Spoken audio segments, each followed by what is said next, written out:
या न्यूज बुलेटिनचे सहप्रायोजक आहेत गोकुळ. संपूर्ण शहराचे लक्ष उद्या जाहीर होणाऱ्या महापौर पदाच्या आरक्षणाकडे लागले आहे. गेल्या सभागृहातील आरक्षणाचा संदर्भ न घेता यावेळी पूर्णपणे नवीन आरक्षण जाहीर होणार असल्याची जोरदार चर्चा राजकीय वर्तुळात सुरू असल्याने विविध प्रवर्गातील इच्छुकांच्या आशा उंचावल्या आहेत.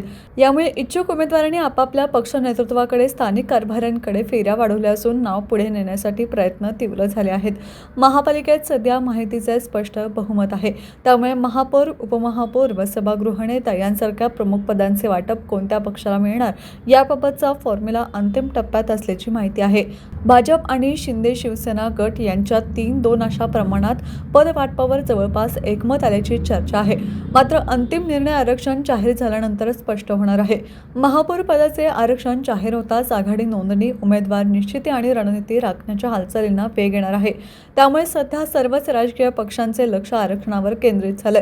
गेल्या सभागृहात महापौर पद ओबीसी, महिला व सर्वसाधारण महिलांसाठी आरक्षित होते. त्यामुळे यंदा महिलांचे आरक्षण येणार नाही असा अंदाज अनेकांनी व्यक्त केला होता.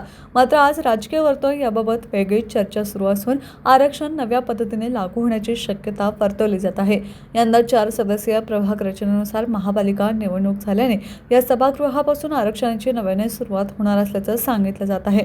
त्यामुळे सर्वसाधारण ओबीसी, अनुसूचित जाती जमाती यांसह विविध प्रवर्गातील नेत्यांमध्ये उत्सुकता वाढली असून अंतिम आरक्षण कोणत्या प्रवर्गासाठी जाहीर होते याकडे सर्वांचे लक्ष लागलं आहे.